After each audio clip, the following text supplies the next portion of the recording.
Hello friends, welcome to the world of mathematics. We have discussed about real number in my previous video where we have learned about the concept of real number and we did few exercises. In this video we will continue for real number exercises. Here you can see a few questions on board. Let's do it one by one. Let's understand the basic concept how we can do this. So the first question you can see, express each number as product of its prime number. Prime number is nothing but the number which can be divisible by 1 and the number itself. So we have to break it in product of prime number. For example, 140. If you will go for first question, 140. So we can write 140 as 2 multiply 5 multiply 7. Let's check. Okay, yeah. So this 2 power 2 multiply 5 multiply 7. Here you can see that 2, 5 and 7, each of these three numbers are the prime number because these are divisible by the number itself and 1. Hence we can express these numbers in terms of product of prime number. Same way we can do for 156 and 3825. Okay. Let's move the question number 2. Find LCM and HCF of the following integers by applying prime factorization method. Again, we have to use the prime factorization. So we can do one by one for 12, 15 and 21. For 12, how we can do? We can write it 2 multiply 2 multiply 3. 3 to 6 to 12. For 15, write 3 multiply 5. For 21, we can write 3 multiply 7. So clearly you can see LCM is least common factor. See 2 multiply 2, 3 multiply 5 multiply 7. We have learned about LCM and HCF in my first video where we have learned the concept of LCM and HCF. Using those concepts, we are just identifying the values. So you can find that LCM is 420. HCF, this is the highest common factor. Find out the common factor. So you can see 3 is the common for 12, 15 and 21. So HCF is 3. So what we got for LCM? 420 and for HCF 3. Hope this is clear. Same way you can find out the LCM and HCF of another numbers. Okay. Now the third question is, check whether 6 power n can end with digit 0 for any natural number. So this question is something tricky. So we have to think how we can check it, or if we have to prove, how we can prove it. Okay. So let me erase this space. Okay. So we have to check whether this can end with digit 0. To be clear, any number will end with 0, then it means that it is divisible by 10. Okay. That's a simple concept. So we have to check whether this 6 to the power n will be divisible by n or not. And also, if this any number is divisible by 10, it means that it will be divisible by 2 and 5. 2 multiplied 5 is equal to 10. So if any number is divisible by 10, then it should be divisible by 2 and 5 also. Now check 6 power n. 6 power n. How we can write this? We can write this 2 multiplied 3 power n. Clear? 2 multiplied 3 power n. Okay. So you can see here that it is divisible by 2, divisible by 3. These two are prime number. But it is not divisible by 5. It is in the form of 2 power n, 3 power n. But what we are expecting here? We are expecting that it should be in the form of 2 power n, 5 power n. Since 5 is not here, it means that it is not divisible by 10. Okay? So since it is not divisible by 10, we can say that 6 power n can not end with the digit 0. We can say 6 power n is not divisible by 10 and hence it cannot end. It can't end with digit 0. Hope all these 3 questions are clear to you. Okay. If it's clear, we will move ahead and we will go for another question. Okay. So you can see another question. This question seems to be a very big, but the answer is very small. So no need to bother with the size of the question. What question is saying? There is a circular path around a sports field. Okay. Sonia takes 18 minutes to drive 1 round of the field, while Ravi takes 12 minutes for the same. So be careful, Ravi is taking less time compared to Sonia. Suppose they both start at the same point and at the same time and go in the same direction. After how many minutes will they meet again at the starting point? See, here this question is not asking anything for the highest. This question is asking that they have started at the same time, they are running at the same direction. So after how many times they will meet again the place from where they had started. So if you will find this type of question, this is straightforward that we have to identify the LCM of these two numbers 18 and 12. So if you will find LCM, so that will give you the exact common point when they will meet. Okay. So let's do how we will do this. 18 and 12. So the answer will be LCM of 18 and 12. Okay. So for 18, how we can write? 2 multiply 3 multiply 3. And for 12, 2, 2, 3. So what will be the LCM? LCM will be 2 multiply 2 multiply 3 multiply 3. So 36 minutes. Okay. It means that after 36 minutes, they will meet again at the starting point. So this is clear. Whenever you will see that when they are meeting at the starting point, in such type of question, you have to find out the LCM. And when you will think the question is asking for the highest common factor, it will use the term highest. You can find out the highest. So it's very easy. Finding LCM, you have used the prime factorization method to identify the LCM of two number. Okay. So next question is, prove 3 plus 2 root 5 is irrational.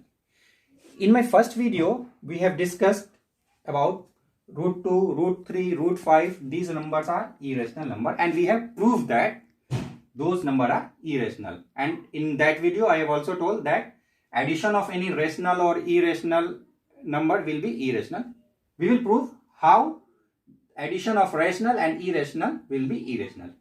So to solve this type of question, we have to take the method of contradiction. Let's assume, let 3 plus 2 root 5 is rational. Okay. We have assumed that 3 plus 2 root 5 is a rational number, and now we will use the contradictory method. And since 3 plus 2 root 5 is rational, means we can write 3 plus 2 root 5 is equal to A by B, where B is not 0. We can write this because we have learned that rational number can be defined as P by Q, where Q is not 0. And also assume that we have divided all the common factor, and after that we found A by B. So we can write A and B are co-prime. Okay, means A and B are divisible by themselves and 1. It's not divisible by any other number. Clear? Okay. Now just do mathematical calculation. 2 root 5 A by B minus 3. Okay. We can write. Okay. We can also write root 5 is equal to 1 by 2 a by b minus 3. Up to here clear? I hope there is no doubt. Okay. Now think, a and b, these are integer because these are co-prime numbers, so these are integer. If we are using any such calculation, means from integer we are subtracting integer number, dividing integer number, it means this is integer. It's a rational number. Means right hand side RHS is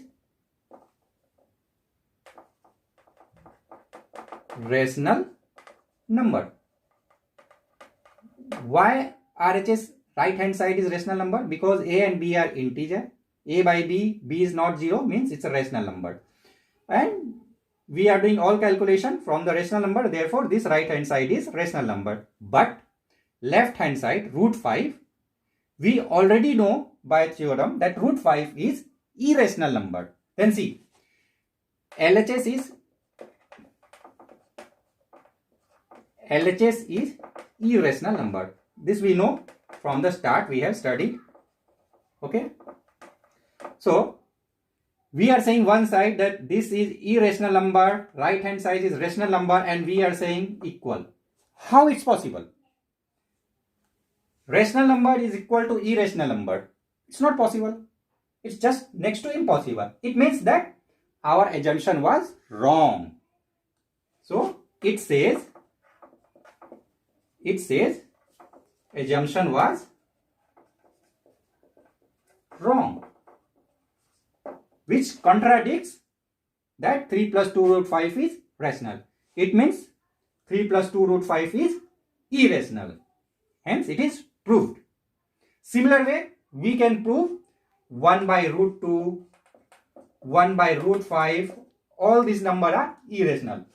We will use the same method. We will use 1 by root 2 is equal to a by b, 1 by root 5 is equal to a by b, and we will assume that those are rational number, and we will prove that rational equal to irrational, which is not feasible, and we will contradict that. So always to prove this type of problem, we have used the method of contradiction. Okay. So hope we are clear. We will move to the next. Okay. So the last question is, following real number have decimal expression given below. These are the real numbers for which decimal expression are given. Each case decide whether they are rational or not. We have to decide whether these numbers are rational number or not, and if these are rational number and means this is in the form of p by q, then what you will say about the prime factor of q. Let's see the first question. What you see here, it's clearly seen that this is terminating. Okay, this is rational number and terminating because there is no more. So means we can say this is in the form of p by q, where q is not 0. Okay, this is rational number, no doubt about it. And if this is rational number, we can write it in the form of p by q. And since this is terminating, see after decimal it's terminating here, it means that q is in the form of 2 power n multiplied 5 power n. Because we have studied in our first video for the decimal expansion. So since this is rational number and it's terminating, therefore q we can say it's in the power of 2 in the form of 2 power n to 5 power n. See the next one. This what you see here, we can see this is non-terminating. It will never end. It continues like this, and there is no recurring here. Okay, it's not repeating. It's continuously going. Means this is irrational. When you will see that such type of decimal expansion is here, where it's just continue goes on, then and also there is no recurring. It's not repeating. Means this is irrational. Clearly, it's irrational number. Irrational number. This is not rational. Okay. See third one. What you see here, we see this is rational number and recurring is there. Means it is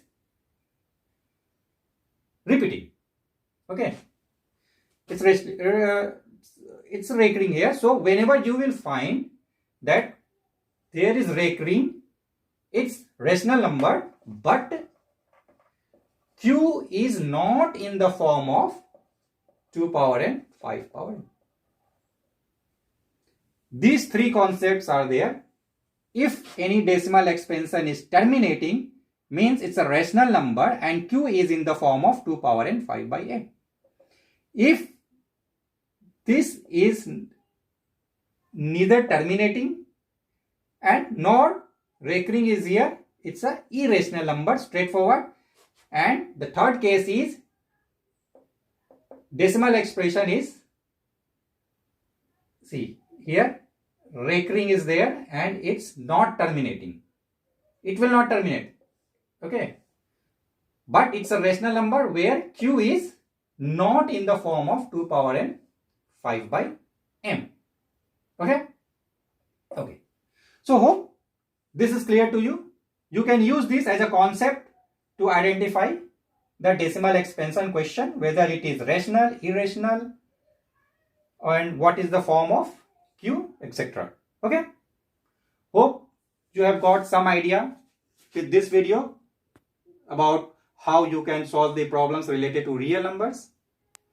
And if you like and you have understood something from my video, please like and subscribe my video and wait for another video. I will upload new video related to next chapter, polynomials. Till then, goodbye. Thank you.